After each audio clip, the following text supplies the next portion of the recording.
దీంతో పాటు మనకు సేవా కార్యక్రమాలు చేయాలని చెప్పేసి దేశం మొత్తం పిలుపునివ్వడం జరిగింది. దానిలో భాగంగా ఇవాళ వికారాబాద్ జిల్లా కేంద్రంలో ఇవాళ అనంతగిరి పైన స్వచ్ఛ భారత్ కార్యక్రమం చేయాలని నిర్ణయించడం జరిగింది.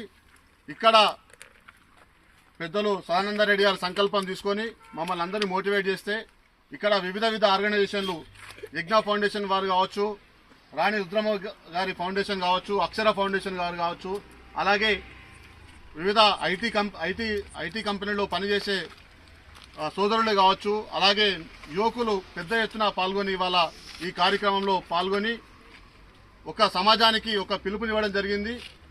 ఇక్కడికి ఎవరైతే అనంతగిరికి టూరిస్టు ప్రకారం వస్తున్నారో, ఈ అనంతగిరి అంటే మనం మినీ ఊటీగా మనము చూస్తాము, కానీ ఈ ప్రాంతాన్ని పరిరక్షించాలి, ఇక్కడ పరిసరాలు శుభ్రంగా ఉంచాలనే ఒక మెసేజ్ని ఇవాళ సొసైటీకి ఇవ్వాలని చెప్పేసి మేమందరం ఇవాళ ఇక్కడికి వచ్చి అందరూ స్వచ్ఛ భారత్లో పెద్ద ఎత్తున పాల్గొన్న అందరికీ ధన్యవాదాలు తెలియజేసుకుంటూ, మేము యజ్ఞ ఫౌండేషన్ నుంచి పెద్దలు సార్ వాళ్ళు మమ్మల్ని పిలవడం జరిగింది. ఎందుకంటే ఆరోగ్యమే మహాభాగ్యం అనే ఉద్దేశంతో క్లీన్ అండ్ గ్రీన్ అనే ప్రోగ్రాం పెట్టుకొని గౌరవ శ్రీ నరేంద్ర మోదీ సార్ గారి జన్మదిన సందర్భంగా స్వచ్ఛ భారత్ స్వచ్ఛ ఆరోగ్యంగా ఉండాలనే ఉద్దేశంతో చిన్నపిల్లలకు కూడా ఈ సేవా కార్యక్రమంలో ఈ క్లీన్ అండ్ గ్రీన్లో వాళ్లకు అందరికీ భాగస్వామ్యం కల్పించి దాని యొక్క క్లీన్ అండ్ గ్రీన్ గురించి తెలపడము, దాంతోపాటు మేము కూడా స్వచ్ఛతంగా పాల్గొని క్లీన్ అండ్ గ్రీన్ చేసి దీన్ని అన్ని వాతావరణాన్ని ఉన్న ప్లాస్టిక్ కానీ షీషలు కానీ ఇంకా చెత్త కానీ ఎలాంటివి ఉన్నా కానీ క్లీన్ చేసి దీన్ని మంచి శుభ్రపరచడం చేయడం వల్ల మాకు చాలా సంతోషంగా ఉంది. థ్యాంక్ యూ, ధన్యవాదాలు. ఈరోజు స్వచ్ఛ భారత్ కార్యక్రమాన్ని మన అనంతగిరి పర్యాటక కేంద్రం లోపల నిర్వహించడం జరిగింది. అయితే మన ప్రియతమ ప్రధాని నరేంద్ర మోడీ గారి జన్మదినాన్ని సందర్భంగా సేవాపక్షం అనే ఒక కార్యక్రమం తీసుకొని ఈ స్వచ్ఛ భారత్ స్వచ్ఛ అభియాన్ అయితే కార్యక్రమం ఇక్కడ మనము బండబావి దగ్గర నిర్వహించడం జరిగింది. అయితే ఈ కార్యక్రమంలో ముఖ్యంగా ఇప్పుడు ఇక్కడ వచ్చే పర్యాటకులకి మేము ఒకటే విజ్ఞప్తి చేస్తున్నాం, దయచేసి ఇది చాలా పవిత్రమైనటువంటి నేల. ఈ నేల లోపల ప్లాస్టిక్ అనే పదార్థాలను ఉపయోగించకండి. వాటర్ బాటిల్స్ కానీ అక్కడ మద్యం సీసాలు కానీ ఇప్పుడు ఇంతవరకు మేము చేసినటువంటి కార్యక్రమంలో ఎక్కడెక్కడైతే మేము క్లీన్ చేసినాము అంతటా కూడా మద్యం బాటిల్స్, ఒక ప్లాస్టిక్ కవర్స్ కానివ్వండి, ప్లాస్టిక్ ప్లేట్లు, ప్లాస్టిక్ గ్లాసులు ఇవే చాలా ఎక్కువ ఉన్నాయి. కాబట్టి దయచేసి మేము ఈరోజు ఈ బర్త్డే మోడీ గారి బర్త్డే సందర్భంగా ఇక్కడ నుంచి అనంతగిరి నుంచి ఒకటే మేము విజ్ఞప్తి చేస్తున్నాం అందరికీ. ఈ అనంతగిరి క్షేత్రానికి ఎవరైతే వస్తారో, ఈ అటవీ ప్రాంతానికి ఎవరైతే వస్తారో చూడండి, వీక్షించండి, విహరించండి. చాలా అద్భుతమైనటువంటి ప్రదేశం. కానీ దయచేసి ఈ ప్లాస్టిక్ మాత్రం దయచేసి ప్లాస్టిక్ భూతాన్ని వీడండి, ప్లాస్టిక్ తీసుకురాకండి. దయచేసి తీసుకొచ్చి ఇక్కడ పర్యావరణాన్ని ఇక్కడ కాలుష్యం చేయకూడదు అని చెప్పి విజ్ఞప్తి చేస్తూ ఈ అవకాశం ఇచ్చినటువంటి అక్షర ఫౌండేషన్ వాళ్ళకి, అలాగే మా కుటుంబ సభ్యులకు కూడా, ఆత్మీయ కుటుంబ సభ్యులందరికీ కూడా ధన్యవాదాలు. మోడీ జన్మదిన సందర్భంగా మా శ్రీకాంత్ సదానందరెడ్డి గారు అండ్ ట్రస్ట్ సభ్యులందరికీ ధన్యవాదాలు ఈ ప్రోగ్రామ్ని సక్సెస్ఫుల్ చేసినందుకు. అండ్ స్వచ్ఛ భారత్ అనేది ఎప్పుడో సంవత్సరానికి ఒకసారి కాకుండా మన ఇంటి నుంచి, మన పర్సనల్ దగ్గర నుంచి స్వచ్ఛ భారత్ స్టార్ట్ చేస్తే అది స్వచ్ఛ భారత్ సంకల్పానికి, నరేంద్ర మోడీ సంకల్పానికి, మన భారతీయ సంకల్పానికి ఒక దారి చూపిస్తుందని చెప్పేసి, అంటే ప్లాస్టిక్ వాడకాన్ని తగ్గించడము, చెత్తని జస్ట్ లైక్ ఎప్పుడైనా బ్రేక్ఫాస్ట్ చేసినా, లంచ్ చేసినా చెత్తని తడి చెత్త, పొడి చెత్త సపరేట్గా వేయడము, గవర్నమెంట్ ఎవ్రీ టైం చెత్త ఉంది దాన్ని కంప్లీట్ చేసుకోవడము, ప్లాస్టిక్ వాడకాన్ని మినిమైజ్ చేయడము, అండ్ డస్ట్ని ప్రాపర్గా సెగ్రిగేట్ చేసేసి మున్సిపల్ వారికి సమర్పించడము. వాళ్ళ బాక్స్ ఎవ్రీడే మార్నింగ్ తిరుగుతూ ఉన్నారు, వాళ్ళకి సపోర్ట్ చేయడము. ఇలా మన ఇంటి నుంచి స్వచ్ఛ భారత్ అనే ప్రోగ్రామ్ని స్టార్ట్ చేస్తే అది స్వచ్ఛ భారత్ సంకల్పానికి ఒక దృఢమైన పునాది ఏర్పడుతుందని నా మనవి. అండ్ అందరికీ ధన్యవాదాలు. నేడు నరేంద్ర మోడీ గారి 75వ జన్మదిన సందర్భంగా ఇక్కడైతే నరేంద్ర మోడీ గారు వచ్చినాకనే భారతదేశం లోపల స్వచ్ఛత, పారిశుభ్రత యొక్క విలువలు ఎంత పెరిగినాయంటే ప్రతి గ్రామం లోపల మనం చూస్తున్నాం. గ్రామం లోపల స్వచ్ఛ భారత్ పేరుతోటి మరుగుదొడ్ల నిర్మాణం కావచ్చు, అదేవిధంగా గ్రామ పంచాయతీ లోపల ఏవైతే నగరపాలక సంస్థ లోపల ఉంటుండే సేమ్ వ్యవస్థను గ్రామాల లోపల నిర్మాణం చేసి గ్రామాల లోపల ఎక్కడ కూడా పెంట కుప్పలు అండ్ మురుగు నీరు నిలిచే ప్రదేశాలు లేకుండా చేసిన ఘనత కేవలం నరేంద్ర మోడీ గారికే చెందుతుంది. ఆయనను ఆదర్శంగా తీసుకొని నేడు మనందరం ప్రతి ఒక్కరం ప్రతి గ్రామం లోపల, ప్రతి వ్యవస్థ లోపల అది ఏదైనా వ్యవస్థ కావచ్చు, మందిరం కావచ్చు, పర్యావరణం కావచ్చు, పార్క్ కావచ్చు, ఇంకోటి కావచ్చు, ఎక్కడైనా సరే పర్యావరణాన్ని పరిశుభ్రంగా స్వచ్ఛంగా ఉంచాలి. ఇది మనందరం నరేంద్ర మోడీ గారిని చూసే నేర్చుకున్నాం.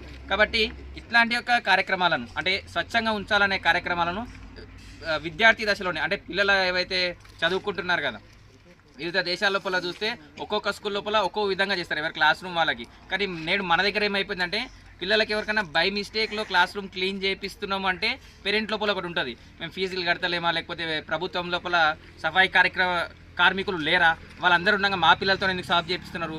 మీ పిల్లలతో ఎవరైనా సాఫ్ చేపించారంటే జీవితంలో వాళ్ళని ఉన్నతి చేయడానికనే కానీ కేవలం వాళ్ళ మీద పగతోని చేపించిన ఉద్దేశం అయితే ఉండదు. కాబట్టి ప్రతి ఒక్కరూ తల్లిదండ్రులు కానీ ఎవరు కానీ ఆలోచన చేయాల్సిన విధానం ఏంటంటే సమాజం లోపల మన పని మనం ఎంత స్వచ్ఛంగా చేసుకుంటే సమాజం కూడా అంతే స్వచ్ఛంగా ఉంటుంది. దీనికి మనందరికీ మార్గదర్శనం నరేంద్ర మోడీ గారే. వాళ్ళు ఎక్కడ పోయినా సరే ప్రపంచం లోపల ఎక్కడ పోయినా డిఫరెంట్ ప్లేసెస్ లోపల ఆయన స్వచ్ఛ భారత్ స్వయంగా జాడకట్ట పట్టుకొని ఊడ్చిన సందర్భాలు మనం అందరం చూసినాం. కాబట్టి మనందరికీ ఆయనే ఆదర్శం. ఆయన అయితే కార్యక్రమం చేసింది కదా, దాన్ని ఇంకా మనం ముందలు తీసుకుపోయే ప్రయత్నం చేద్దాం. ఇది ఒక చిన్న ఆయన చేసిన ఎన్నో కార్యక్రమాల లోపల ఇది ఒక చిన్న కార్యక్రమం. దీని అందరూ పాల్గొన్నందుకు అందరికీ ధన్యవాదాలు. మోదీ గారి జన్మదినం సందర్భంగా అక్షర ఫౌండేషన్ మరియు రాణి రుద్రమదేవి ఫౌండేషన్ అన్న సదానందం అన్న చెప్పడం వల్ల ఎంకరేజ్ చేయడం వల్ల మా సంస్థ కూడా ముందుకి రావడం జరిగింది. మాది ఓన్లీ మహిళలతోనే ఉంది కాబట్టి మహిళల్ని కూడా మీరు అందరు ఎంకరేజ్ చేసి ఇటువంటి కార్యక్రమాలకి వాళ్ళని తీసుకురావాలని నేను కోరుకుంటున్నా. ఎందుకంటే చాలా చోట్ల చూసినా నేను కొందరు వస్తారు, ఫొటోస్ దిగుతారు, వెళ్ళిపోతారు. అట్లా కాదు, స్వచ్ఛందంగా కరెక్ట్గా చేసేటట్టు మహిళలను తీసుకురండి. మహిళలు ఎక్కడ చూసినా రావట్లేదు, ఎందుకంటే వాళ్ళకి ఇళ్ళలో ఒక భయమో ఏదో, అది తర్వాత విషయము. తీసుకురండి, మీరు తీసుకురావాలి, ఎంకరేజ్ చేయాలి, ఇటువంటి కార్యక్రమాలు చేపియాలని కోరుకుంటున్నాం. సదానందం అన్నకు ధన్యవాదాలు తెలియజేస్తాం.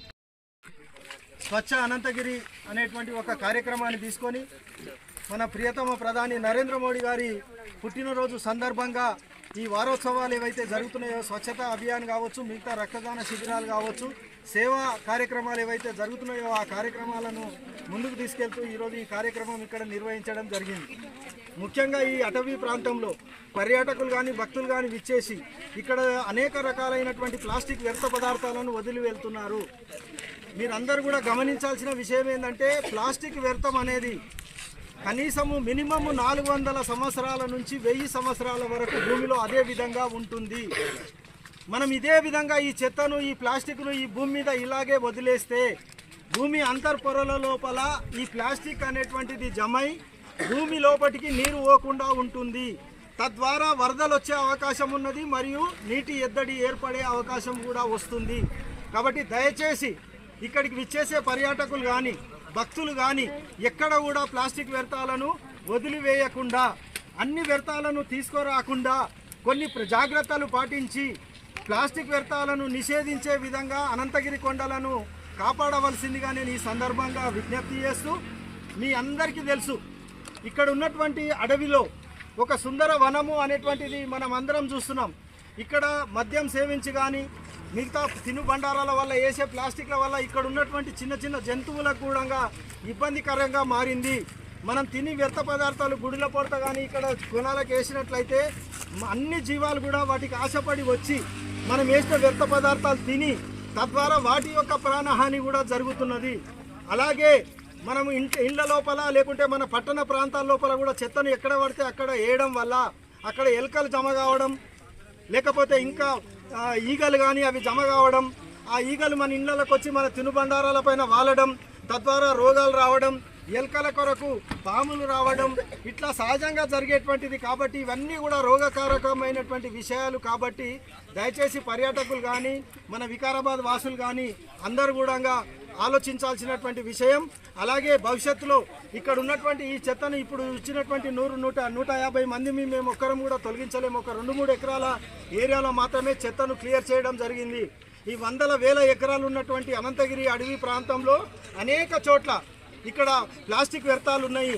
అనంతగిరి టెంపుల్ దగ్గర కావచ్చు, లేకపోతే నంది ఘాట్ దగ్గర కావచ్చు, ఇట్లా అనేక ప్రాంతాల్లో జనము ఉండేటువంటి ప్రాంతాల్లో ఈ చెత్త అనేటువంటిది పేరుకుపోతున్నది. దీనివల్ల భవిష్యత్తులో తరాలకు చాలా ఇబ్బందికరమైనటువంటి పరిస్థితులు వస్తాయి. కాబట్టి అందరూ కూడా ఆలోచించి ఇక నుంచి ఈ ప్లాస్టిక్ వ్యర్థాలను ఈ అడవిలో వదిలివేయకుండా మనం అందరం కూడా నిర్ణయం తీసుకోవాలని చెప్పేసి కోరుకుంటూ ఏదైతే ప్రధానమంత్రి పిలుపునిచ్చారో ఆ పిలుపునిచ్చిన ప్రధానమంత్రి గారు గత 12 సంవత్సరాలుగా మన కొరకే ఈ ఉద్యమాన్ని నడిపిస్తున్నారు. దాంట్లో అనేక కార్యక్రమాలు ఉన్నాయి. ఆ కార్యక్రమాలలో భాగంగా ఈ ప్లాస్టిక్ వ్యర్థాలను ఈరోజు దూరం చేయాలని చెప్పేసి నిర్ణయించుకొని ఇక్కడ ఈ కార్యక్రమానికి సహకరించినటువంటి అక్షర ఫౌండేషన్ వారు కావచ్చు, యజ్ఞ ఫౌండేషన్ వారు కావచ్చు, రాణి రుద్రమదేవి సంస్థ మన స్వాతి గారు కావచ్చు, ఇంకా మిత్రులు మన భారతీయ జనతా పార్టీకి చెందినటువంటి నాయకులు కూడా చాలామంది వచ్చారు. వారందరికీ కూడా అలాగే వికారాబాదులో నుండి హైదరాబాద్లో ఐటీ ఉద్యోగాలు చేస్తున్నటువంటి యువకులు కావచ్చు, వీరందరినీ కూడా రావడం జరిగింది. దీనికి ఐటీ ఉద్యోగులను గ్యాదర్ చేసిన శ్రీకాంత్ గారు కావచ్చు, పార్టీ నాయకులను గ్యాదర్ చేసిన శివరాజ్ గారు కావచ్చు, అలాగే యజ్ఞ ఉజ్వల్ సార్ గారు కావచ్చు, అలాగే స్వాతి గారు కావచ్చు, అమరేందర్ రెడ్డి గారు కావచ్చు, మిగతా నాయకులు అందరూ కూడా ఇక్కడికి విచ్చేశారు. వారికి పేరు పేరున ధన్యవాదాలు తెలియజేస్తూ మనము వీలైతే ఇంకా మీరు అందరూ సహకరిస్తే నెలకొకసారి అనంతగిరిలో అక్కడక్కడ ప్రోగ్రాం నిర్వహించి ఈ అవేర్నెస్ తేవడానికి మన వంతు ప్రయత్నం మనం అందరం చేద్దామని చెప్పేసి కోరుకుంటూ మీ అందరికీ కూడా మరొక్కసారి పేరు పేరున నేను ఎవరైనా పేర్లు మర్చిపోతే కూడా వారందరికీ కూడా పేరు పేరున ధన్యవాదాలు తెలియజేస్తూ మన ఈ ఇందులో పాల్గొన్న ప్రతి వ్యక్తికి కూడా వ్యక్తిగతంగా నేను ఇదే విధంగా ధన్యవాదాలు తెలియజేస్తున్నాను. మీ అందరికీ సహకారానికి మరొక్కసారి ధన్యవాదాలు తెలియజేస్తూ